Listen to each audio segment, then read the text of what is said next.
membre de la Société archéologique de Sens. Professeur des universités à CY Paris Université. Directeur du théâtre municipal de Sens depuis des temps que certains qualifient d'immémoriaux. Maire adjoint de la ville de Sens, en charge du patrimoine historique et du rayonnement de la ville. Fondateur de l'association Arum, structure productrice du spectacle La Fresque 2025.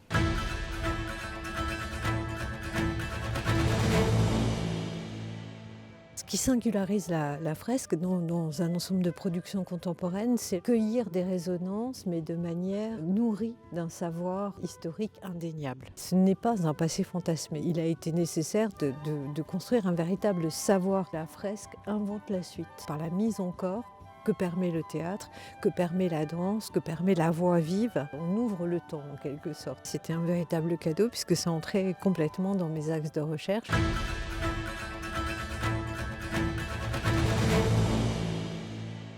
XIIe et XIIIe siècle, c'est ce que la fresque met en valeur. Parce que c'est vraiment la grande époque de Sens, l'ère des cathédrales. On peut reconstituer pratiquement la grande histoire du Moyen-Âge. 1164, le pape est à Sens. Louis VII réside dans son palais.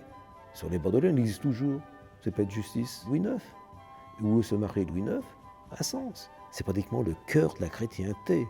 1189, on a un maire à Sens, Hugues de Hainaut. La fresque va permettre de retrouver tout ce monde vivant, de faire revivre toute cette époque très riche.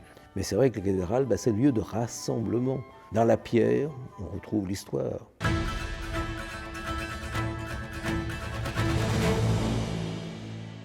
Quel est mon rôle donc dans la fresque? Eh bien tout simplement de revêtir à nouveau ces mêmes habits d'auteur et de metteur en scène. Alors le principe de la pièce, il est complètement lié à ces deux notions de patrimoine et de vivant. Il est tout à fait dans le respect, l'hommage, l'appui, l'admiration, le souvenir, la mémoire de ces murs qui nous encadrent et qui serviront d'écrin à un spectacle qui, lui, est tout à fait ancré dans le siècle qui nous concerne, qui est le XXIe siècle. L'homme et la femme du monde médiéval et les interprètes du XXIe siècle peuvent trouver un point de rencontre dans l'énergie, dans le plaisir de célébrer ce qui les entoure, rendront à ces murs vénérables l'écho de leur mémoire ancienne.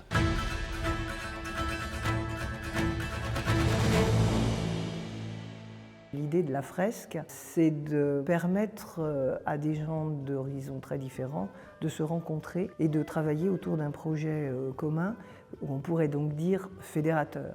Un souci de respect de l'environnement, c'est une façon aussi de s'interroger sur la manière dont on peut mettre en scène en 2025. Il n'y a pas que les acteurs sur la scène, il y a aussi plein de corps de métier avant et que des gens peuvent, sur un territoire, trouver des points communs, des envies et se fédérer. La fresque n'a pas pour vocation de présenter un événement, mais de présenter un fil historique avec l'espoir de continuer les autres années pour aborder les autres siècles.